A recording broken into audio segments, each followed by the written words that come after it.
So today I'm going to share with you basically the core concept of my thesis research, which is interdependent diffusion. And that's probably a topic that most people haven't heard of. It's partly because I made up the word, and partly because it's a synthesis of a bunch of new research that's coming out in the area of social contagion. So when we think about social contagion of ideas or beliefs, we're thinking about the way one person can adopt a belief or think that an idea is relevant and then share it with their peers or their neighbors. And so here's an example of what that might look like. Is on the 18th of June, 2015, the Treasury announced that the portrait of a woman would appear on a $10 bill. And this piece of information was spread through the US population as individuals were exposed to it, and they thought that it was relevant and interesting, and they decided to share it with their friends, either online or through word of mouth in the real world. Here's another example. There we go.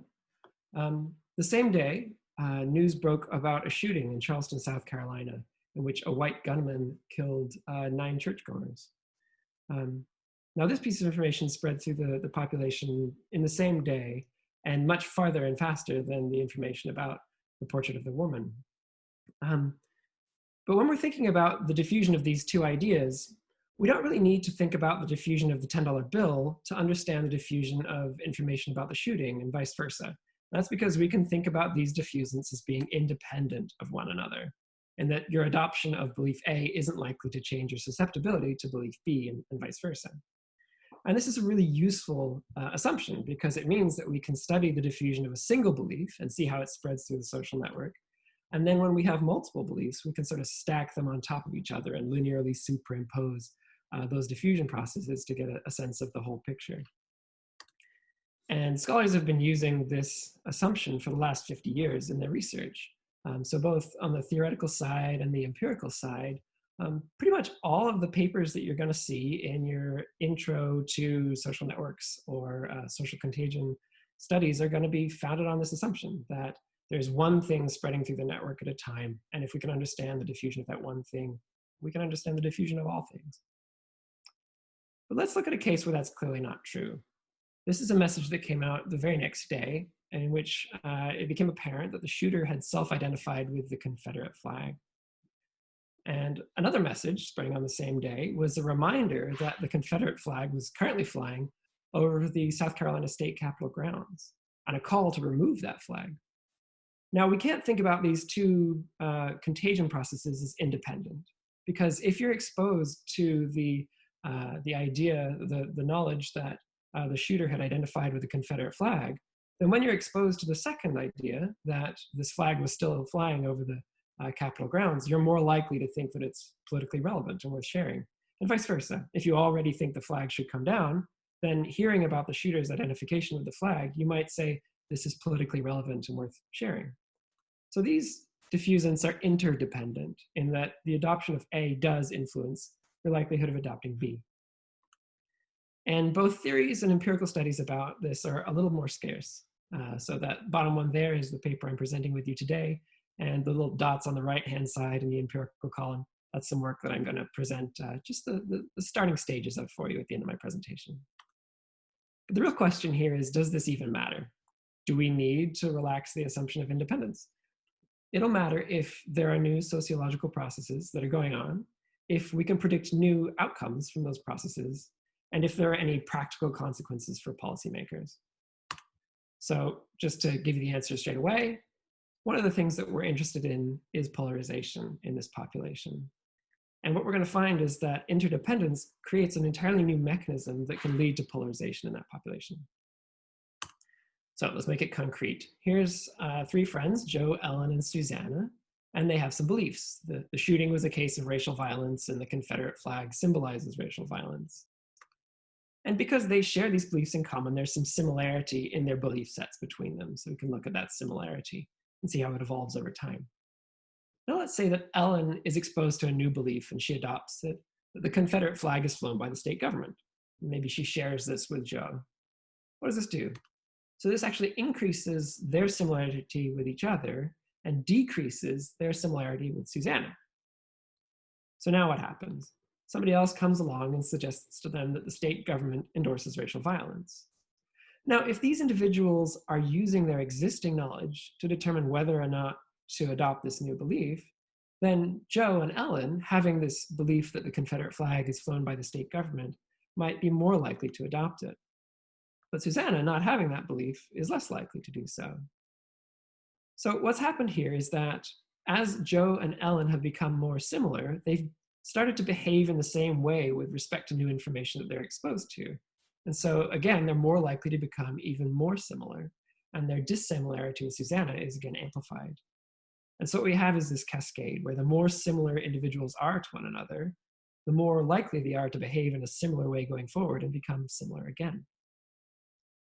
So this is the sort of mechanism, but what does this do at the scale of the population? So if we took, I'll show you some results of a simulation here. If we take a population, a simulated population of 60 agents, and we say, let's give them some beliefs and let them share those beliefs with each other.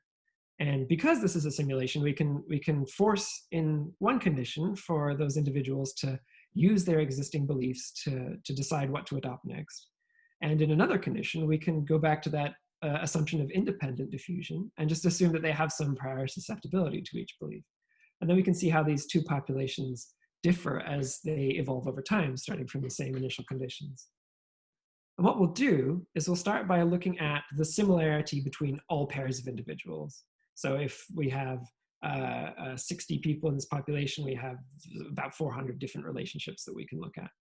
And what we'll do is we'll look at the top 95th percentile relationships, set of relationships, and that's representing relationships between people who are within the same ideological camp. And we can look at the 5th percentile relationships, and those relationships are people who are across camp. And if we first look at independent diffusion, this is the assumption of most of the literature, what we see is that over time, with some startup noise, the people who are within the same camp become more similar to one another as they share beliefs, and this isn't surprising.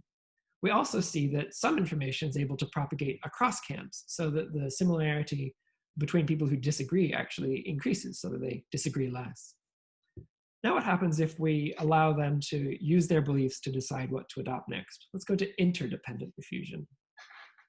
So interdependent diffusion, the first thing it's going to do is amplify that similarity between self-similar individuals, make them more likely to adopt from their self-similar peers. And the other thing that it's doing is it's keeping information from flowing across the network to the opposite camp. We can look at this as well in the way we normally think about polarization as being an alignment along a political axis. So here what we might say is, how well does a political axis describe this population? And we can use a principal component analysis to say, if we map this population to a point space, how linear is that point space when we look at the most defining dimension of that point space? So down at the bottom of the graph, you'll see a population which is all mixed up, and there's no real political axis present. And at the top, you'll see a more defined political axis. So when we look at independent diffusion, we see that in the simulation, there is some increase in the ability to categorize this population on a political axis just because we move away from randomness. But when we add interdependence, we double that effect because people are able to sort themselves based upon their beliefs. And so we're able to use one person's belief on one axis to tell us something about their belief on another axis. Now, this is all well and good, but it's just a simulation, and I've just told you about the logical consequences of a few ideas.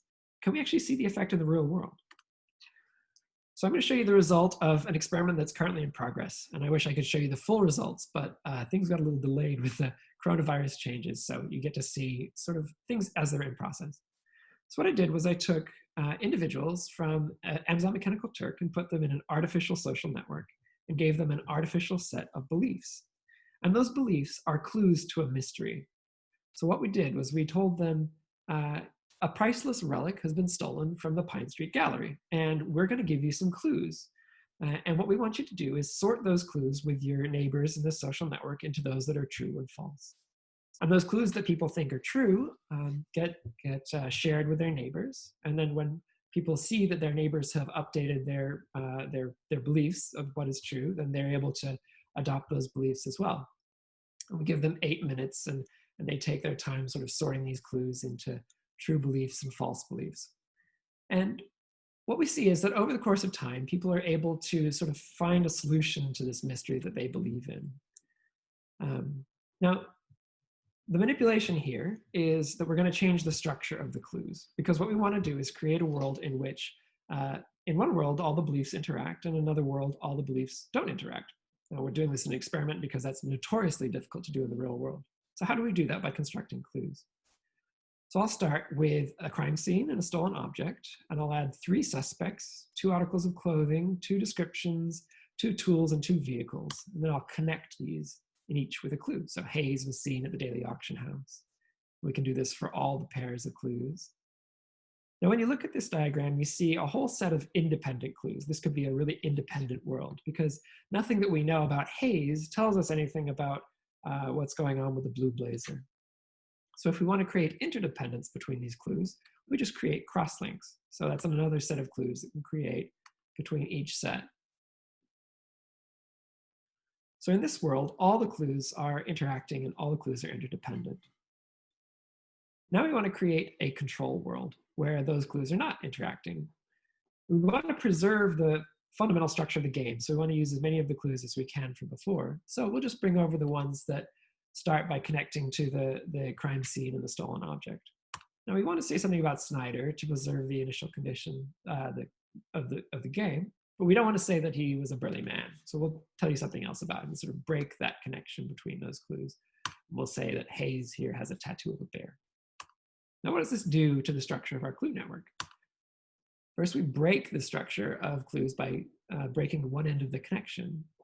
If we do this for every set of clues, then what you see is that we again have this independent world where each of those clues that relates to Barnes or to the blue blazer is independent of each other. And so now we can test these 2 comparative worlds in which one world has interdependence between their beliefs and the other world doesn't.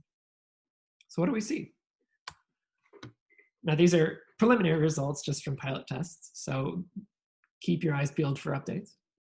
But the results are encouraging in that we see that this amplification of the dissimilarity, a cross-camp similarity between individuals is amplified for the interdependent condition, and that within camps, people are again becoming more self-similar in the interdependent world than in the independent world.